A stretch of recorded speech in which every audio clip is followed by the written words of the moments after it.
Ooh, I look so lit. The sun is like directly on my face, so we get a pretty good glow up, but also at the same time, if the sun is in and out, okay, I'm sorry, I can't control the weather. Anyway, hello, welcome. Today we're gonna do something pretty fun. I've been wanting to do it for a really long time. Not just like travel videos, but stuff that's actually helpful, or list down all the addresses and kind of reviewing the places that I've been. Are they worth the trip? Are they not? Like, how is the pricing? I'm gonna call this series Where You Go. I just thought it was really funny. It was gonna be called Address Book, but I thought it sounded a bit too serious and I don't want it to be like super serious, like super epic. So without further ado, welcome to our first location. It's JB. Everyone goes there. You know, if you're in Singapore, you just kind of like hop by for a day trip. A lot of Singaporeans like to go to the same exact places. No shade, I did the exact same thing too. It's the same few recommendations around the shops, KSL, you know, City Square. It's the same few stalls. So I thought it'd be interesting if me and my friend were to go on 2 separate days, but doing the exact same activities and see how things go. This was kind of an accident, like we just wanted to do the same things and I was like, hey, why don't we just like do a comparison and see which one I prefer. This also gives you some ideas on what to do if you're there, if you're just kind of like, oh my god, like I have no plan, I just want to like spend some money, have a quick little getaway, you know, that kind of thing. So let's jump in. Getting in, getting out, transport, very important. A lot of people tend to get really scared of the customs because it takes so long and it's so tedious. Even if you have a car, you're just kind of like there and not moving for 2 hours. And usually, you know, with kids, you're all like cramped up in the back. You're like, oh my god, I need to stretch my legs. Thankfully, these days, it's not like that anymore. It's been a few years and the custom is totally different. It's a very airy space. If you go in by bus, you can take from like 30 minutes to about 2 hours depending on customs. Honestly, waiting to get through the custom officers is not as bad as waiting for the buses. And then you're packed in like sardines, like the NUS shuttle bus. So it's not my preferred way of traveling. I much prefer taking the train. The KTM Railway, you book it online. It costs about 16 ringgit, which is about 5 Sing dollars to get there, and then to get back it's about like 250. Really affordable. It's just a little bit more expensive than the buses, and I feel like it's a less stressful way of traveling. Sometimes during peak hours, sometimes when you're getting back, like people do get a bit crazy. I don't know why. Like, why do people behave like the train is gonna run off? I don't know. But I feel it's a lot more tolerable, especially if you choose an off-peak period to go and to come back.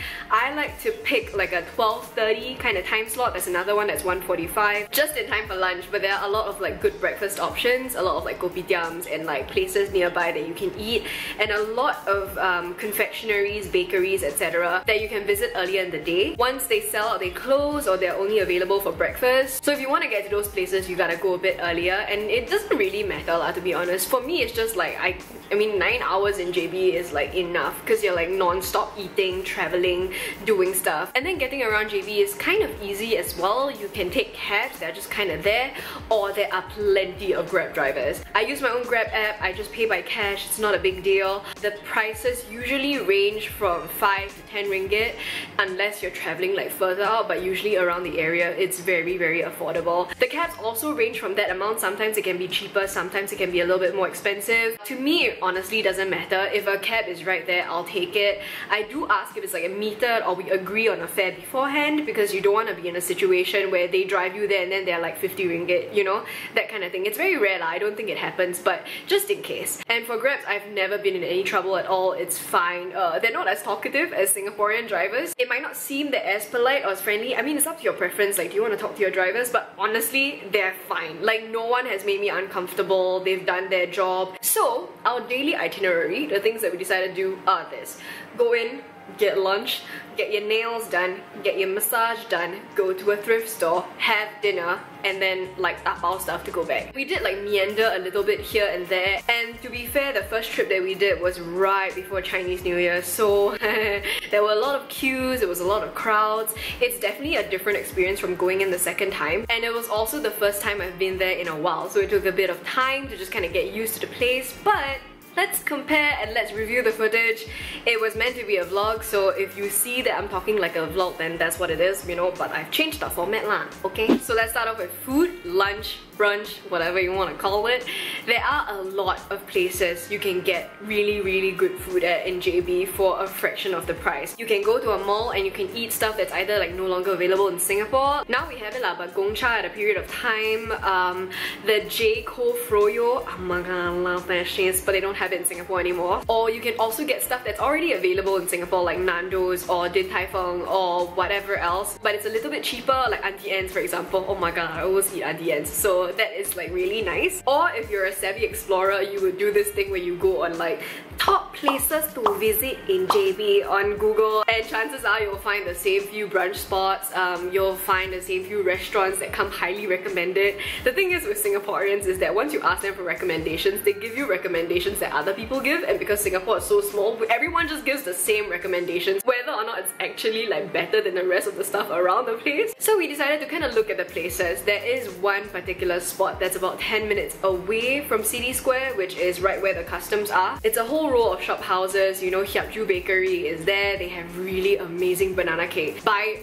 no means is that underrated. It's so good. I love it so much. My family loves it as well. They have it freshly baked. It's like hot and steaming. This time around, we went to Mok Mok, which is separate, not in this little realm. And we also went to the Replacement Lodge. The Replacement Lodge is where Flowers by the Window, Bev C Cafe, all these like smart local highly recommended places are at. And to be fair, if you want a cafe hop, if you're like a brunch kind of like you want to be fancy Western fusion kind of thing, you'll love it because it's really like that and it's really nice. Okay, so let's talk about Replacement Lodge first. So we went in, the wait was a little bit long, nearly 20-25 minutes. It's not a very big place and it's very popular because all the Singaporeans are going there. I decided to order what everyone online was recommending, the eggs benny. The smoked salmon looks so good, but they didn't have smoked salmon anymore. They erased it from the menu, you know, the correction tape over the menu, so you know it's gone permanently. I decided to get the portobello mushroom, and I didn't realize this, but the portobello mushrooms were mini portobello mushrooms. To me, it felt like the mushrooms were not enough. It was kind of just awkwardly sitting underneath the poached egg. The hollandaise sauce was meh. It honestly was not mind-blowing. We were kind of sad. After waiting for so long, the eggs were not warm, but the fusion mentaiko pasta dish that Bernice ordered was dope. It was so good. If you like fusion pastas, if you like mentaiko, if you like a spicy kind of like raw kind of seafoody feeling, you would love it. It's linguine, so there's a bit of bite. Pasta was not overcooked.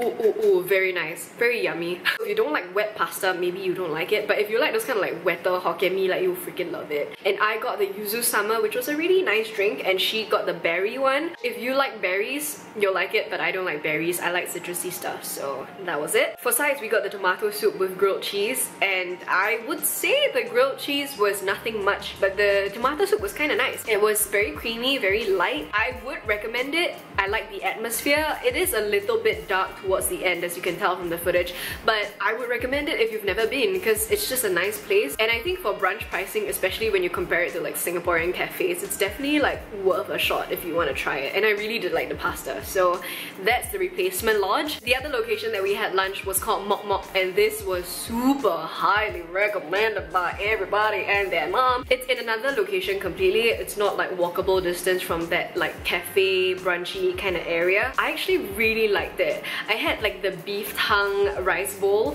I'm gonna list the proper names and everything. I can't remember. I'm just kind of talking from memory, and I loved it. Very well seasoned, a very hearty meal.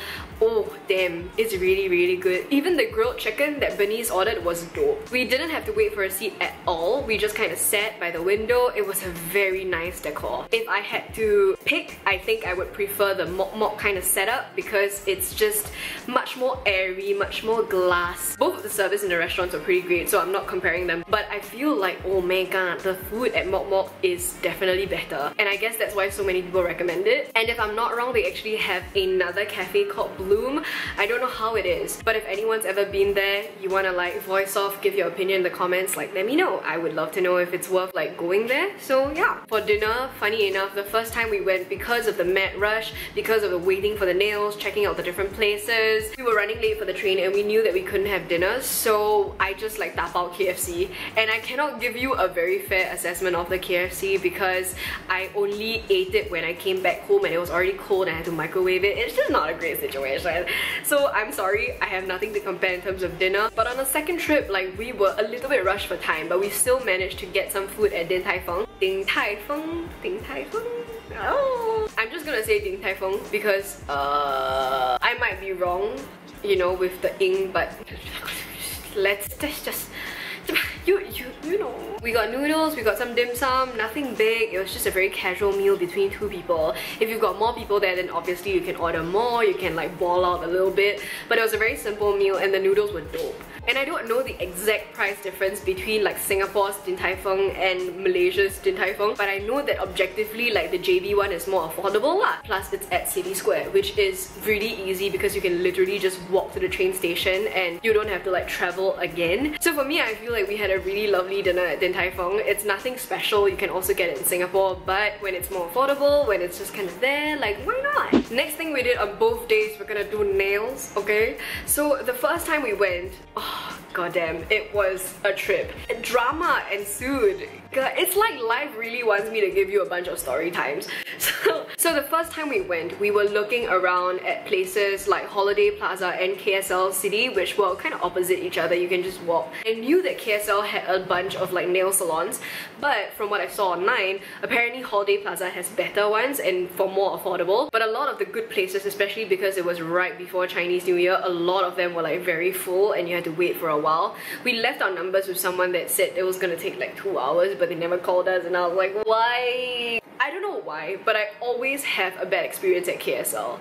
I get my contact lenses there, and I feel like the guys immediately know that I'm Singaporean. They jack the price up, and they coordinate between the different stores. I think it's called like Yang Ming Optometry or whatever, and YM2, they're all under the same boss, and so there's no use like going there to compare the prices. At KSL, we were kind of walking around and my god, it was very crowded. Most of the salons are definitely more pricey than Holiday Plaza, so I ended up like stumbling upon this place that was very affordable. For me, like I don't really care about my nails, like okay lah, painting nails are fun and all that, but at the end of the day, I don't like to keep long nails. I don't put extensions on because I do stuff with my hands and it just doesn't make sense if it's gonna chip. But I wanted something nice for Chinese New Year, I wanted something hardy as well. So in my mind, I'm like, okay, I want to get something done, I want to like pamper myself and like treat myself, but I also don't want to do it for an exorbitant amount. And Bernice wanted to get like blingy extension gel nails, you know, and so we were looking for a place that had both like a good express normal manicure and one that did what she wanted. And we ended up seeing this like random pop-up store in the middle. It was like a new salon, and I asked, oh, do you have any surcharge for Chinese New Year? Because you know everyone else is charging like maybe 20, 10, 15 ringgit for a surcharge. Girl was like, no, you just pay the amount on the board plus surcharge and everything. It's usually like 60. So I was like, okay, dope, like let's go to get it done. But they didn't accept card, and she wanted to pay with her card because she didn't have enough cash, and so she couldn't like do it in the same salon as me, so she just went to the opposite one. We separated for a bit and then, you know, did our nails, and the whole time I had such a nice conversation with the lady that, you know, was like, no, you just pay it on the board. She knew that I was Singaporean, she knew that I didn't really get my nails done, and you know, she was like being nice and like we were talking and I felt a real connection. But at the end, she was like, 75. It was definitely like way more than I was expecting. You know, I've never tried any of these salons before, like of course I go for the cheaper one lah. I think it was 45 ringgit to start with. And so I was like, oh wait, isn't it 45? Because it says on the board 45, you said pay the board, right? And then she was like, oh, because you wanted a matte top coat, so it's plus 10. And then Chinese New Year is plus 20. And I was like, but you said no surcharge? Okay. She was super nonchalant about it, and she was super like matter of fact, like, oh yeah, I told you already what just now. And I was like, towards the end, like when there were more customers coming in, she rushed the job, so it was super uneven. And if you know anything about nails, when you add the matte top coat, any unevenness is just like super obvious, like it's made even more obvious. And I tried to tell her like, oh, this is a bit uneven. Even the way she felt my nails were like slightly slanted. She just painted one more coat over the thumb that I pointed was uneven. So literally it was like 2 coats on everything except for this one thumb that was like 3 coats, and it was very obvious because it was kind of thick. It just didn't look good, and I was trying to tell her like, the filing, like it's a bit uneven, and she just started filing it even though she had already wrapped the nail. If you don't know anything about nails, like you won't understand, but you have to do this to the brush to kind of like seal the thing so that it doesn't peel as fast. And so she started filing away at it, and I was like, oh my god, like you're not supposed to do that. I mean, yeah, I don't get my nails done, but I watch Simply Nail Logical. I know how nails are supposed to work, so I was just a bit like, what is going on? And so I left, and I was kind of feeling a bit like scammed, okay, to be honest. I understand if you want to charge me extra 10 $10 for the matte top coat, but the surcharge wasn't supposed to be there, you know what I mean? I just didn't like it that she just like suddenly sprung that on me and then made me feel like I was crazy, like I felt like she was gaslighting me. So I went into the other salon where Bernice was getting her nails done and I was like, hey, like they charged me like 75, you know? And she was like, huh, why? And I was like, bleh, bleh. And then I explained the situation to her,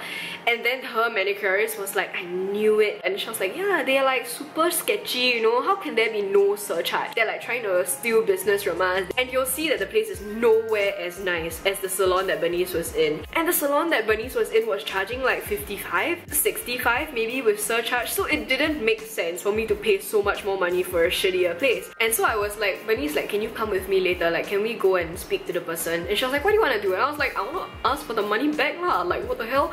And so she was like, okay. So after she got done with her manicure, which were amazing and beautiful by the way, I totally regretted it, I should have just gone there. The lady boss was also like looking at us because she knew kind of what was going on, the manicurist told her, and we decided to go over there together. And this is part of the footage.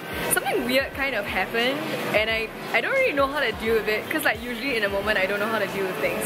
I was at this place called M&J Nail Station. Express Gel Mani 48. It's this like olive green color with a matte top coat. And then when we were supposed to pay, she said 88. And I was like, what? Isn't it 58? Because 48 plus 10. And then she said, oh, it's supposed to be 78.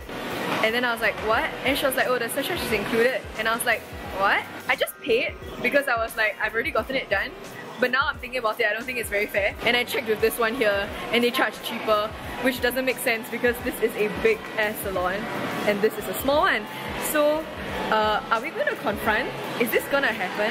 Yep. Okay. It's gonna happen, guys. It's the blonde lady. I was also so nice to her, so I feel a bit like angry. She was told that 48 is included with everything for the gel manicure express. Like we checked before coming in. 你们收钱的时候 right， 你们跟他讲哦 actually it's not 48。很可怕啦。I hate this. I hate this. Like, dude, you want to do business, do an honest business. Like, why do you have to be so mean? And I think that having the camera really helped. I know I wasn't pointing it at their faces because, I mean, that's not the point lah. She noticed the camera. I think that's why immediately she was like, okay, so what you want? You want me to refund you or what? And I was like, yeah. And she took damn long. And then she was like, okay, but I'm still gonna charge you 55 for the matte top coat. I was like, okay, fine. Like, that's reasonable to me as long as I know what I'm paying for. So we got back to 20 ringgit in the end. That's the end of the story. So the second time round, we knew better. We went straight to Holiday Plaza. It's more affordable. I think the people there are more professional. There's less like people in general. We went to get our stuff done at Yuchia Nail, I think. And it was casual. It was super chill. We went to get a gel pedicure and I got like a gel pedicure this time round. I'm not gonna show you my feet. I considered it, but they had some really cool, interesting colors, and I got this like really crazy, irregular like silver speckles and like this nice like wash blue glossy. It's very cool. I like it a lot. So I really enjoyed myself, and it was only 40 ringgit, which is dope. Final verdict is definitely head to Holiday Plaza. Like, why even bother with KSL? I feel like I always get treated like shit when I'm at KSL. Alright, the next thing we did is get a massage because massages in Singapore cost like $75, $100 for an hour. That's just real expensive. And over there, it's the same amount but in ringgit, which means it's divided by 3, which is dope. So after looking at a bunch of recommendations, you know, there's one really good one that's really popular. I think it's like a Thai spa, a Balinese spa in City Square. But we went to the ones in Taman Sentosa because the ones in Taman Sentosa are like the most highly recommended ones. There are 3. I mean, I didn't go to the Kaki one, but that's a family spa and I've heard pretty okay things about it. I've never really personally tried it before, so I can't tell you. But we went to the 2 biggest ones, which is Sabye Sabye and also Let's Relax. According to my online research, I'm gonna spill some tea here, okay? Sabye Sabye was the original place, and one of like the top masseuses? Oh, I don't think so. But one of the top ranking like masseuses, one of the most popular ones, she left and she brought a bunch of her other good friends who are also like good like masseuses. And they decided to set up the Let's Relax spa right next to Sabye Sabye. So there's like some kind of rivalry, you know? So Sabye Sabye dropped their prices, but now they're pretty much equal.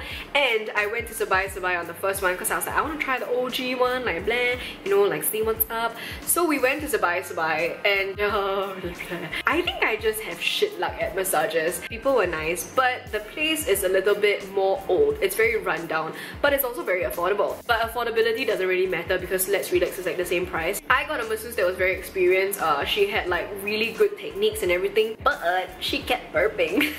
She would burp softly at first and then it would get louder. I'm the kind that loves a 90-minute massage. Not longer, not shorter. That's just the perfect amount of time. She, I would say, maybe burped like 6-7 times throughout the massage, which to be fair is not a lot, but you know when it's like right next to your ear, you're like, oh my god, like, you know, and you don't want to like breathe for a while. And she apologized like for the louder one. Yeah, you know, they'll talk over. Sometimes like the masseuse like to talk to each other, so I'm just like, okay. In terms of the massaging place, you know, it's a private room, there's a little curtain. The bed was on the floor, you're just kind of like sleeping on the floor. You get the top, you get like pajama looking board shorts. Honestly, I don't care as long as I get a good massage, but if you're there to like pamper yourself and feel like a princess or a prince, like it's just not gonna happen for you, mate. So that's Sabye Sabye. And the second time we went to Let's Relax Spa. Oh my god, I remember when we were walking there, we were like walking in and then the guy from Sabye Sabye comes up and he looks at me and he goes, hi, come here, come here. And then I'm like, no thanks. The Let's Relax people, they were sitting outside like having break time, whatever, and then the Sabye Sabye at the door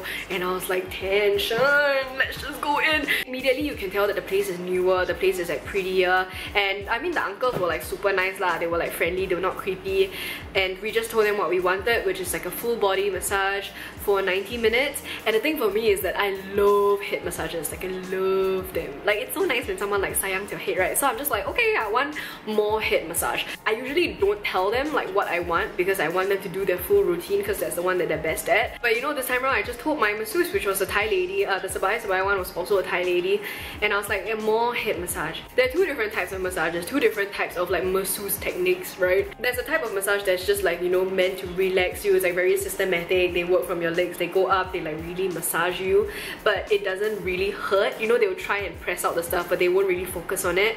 And that another type of masseuse would do, which is to press and grind, like, you know, go against the bone to like get your muscle to relax on purpose.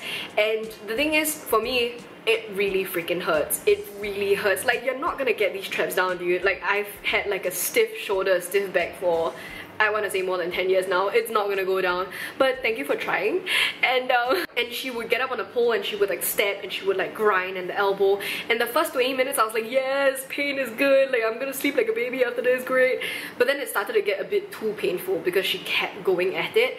And the thing is, for me, she looked like she knew what she was doing, and so I kept telling myself like, she knows what she's doing. She would never do stuff that's like too much for me to handle because they're professionals. They do this on the daily, like obviously they're not gonna harm me, you know? So she was just stepping on my back and she was like doing like really good cracks, and I was like, okay, like she knows what she's doing, like crack, crack, crack, crack, crack. I'm like, oh my god, great. I would say that she was stepping on me for like a good 30 minutes, 45 minutes, and then I noticed she wasn't really even, like she wouldn't do the exact same thing, she was just kind of doing what she felt like doing. So she does have some experience, but she also wasn't like symmetrical, and you know, for me, I'm just like, why like do the same things? Like that's nice, I know what to expect. But I didn't mind it. Also, I think I was just so much happier that the second day was, I felt like much smoother and better, and we had a nice nail experience, that I wasn't upset. I was just like, yeah, you know, just do whatever. She decided to take the gua sha and put all along my neck, and she started doing this like rigorously for, I want to say like a good 3, 4, 5 minutes. And then she started doing a stuff that's a bit more nice, but she was really like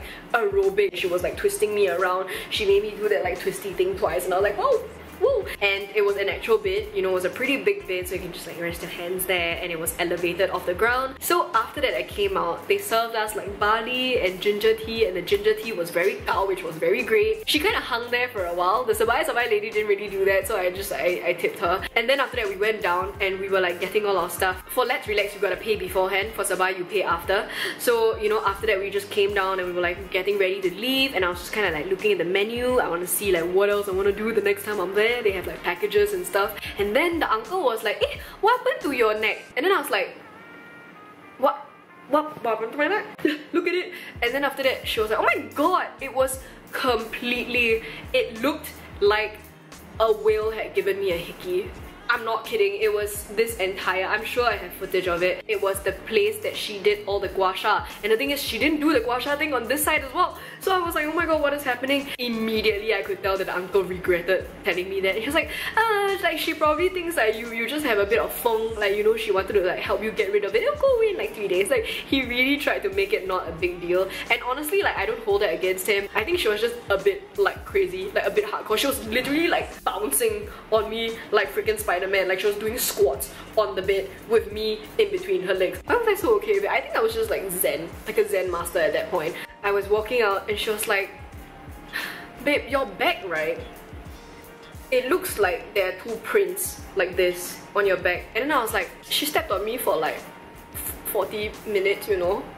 Does it look like footprints? And she was like, yeah. So that was Let's Relax, and I asked Bernice how her experience was. She said it was good, but hers was also pretty painful. I think they focus more on getting rid of your knots.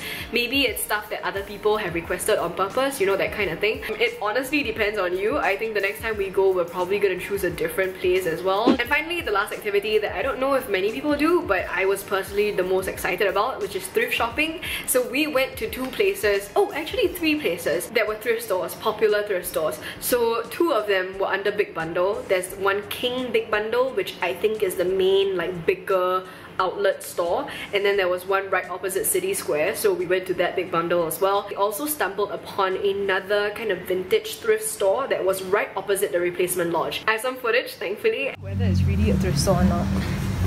Oh, that's cute, that's cute. RM5? Oh my god. And I got this like pretty cute red raincoat feeling hoodie type situation, blouse open overlay. I don't know what it is. I'm gonna do a separate JB thrift haul and tips on how to look for some good stuff, because honestly it takes a bit of skill, takes a bit of effort, but I will tell you right now, it's not glamorous. If you're not one for smelling musky air, if you cannot tahan, if you get overwhelmed with a lot of stuff, if you don't have the patience to like go through it, like I really don't recommend it. But for me, I've been through like enough Goodwills. I know that like this is what you're supposed to do. You're supposed to just be patient and like look through everything, and you really consider it and stuff, and wash the clothes really well when you get home. So I know the King Big Bundle has a lot of really good options for guys, especially like shoes and like t-shirts and stuff. And I know that the one opposite City Square, they do have some pretty pricier stuff that's like band tees, even though they're like really old. I don't know why they put it so expensive. Like they can range up to about 30 to 50 to 60 ringgit, which to me is a lot lah, like especially when you're getting the really shitty old musky band tee. There aren't a lot of like women's clothes, not like specifically. If you're a girl, you don't mind wearing blouses and t-shirts, then you're good. But if you want like blouses and skirts, you're not gonna find a lot.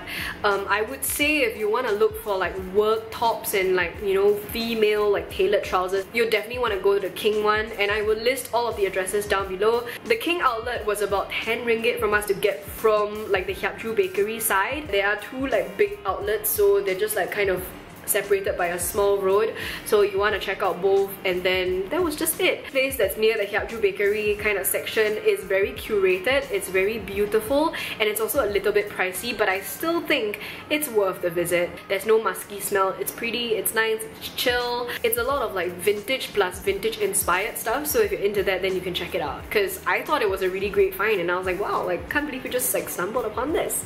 So that's all of the places we went. Honestly, I like going to JB. Like I don't find that the hassle and the annoyance of queues and customs and all that kind of stuff, even with the KSL thing, is more than the joy I get from like having really affordable, having really good food, having a lot of options. If you have any other recommendations for me to check out, either in Singapore, in JB, or some say Batam, whatever country you're from, whatever country you've visited that you really want me to visit, I'm down. Basically flexible to travel anywhere, and I really want to do this. Thank you so much for watching. If you liked it, don't forget to click the thumbs up and also subscribe to my channel, and I will see y'all next time. You can turn on the notifications if you want, but yeah, I'll be back. Bye!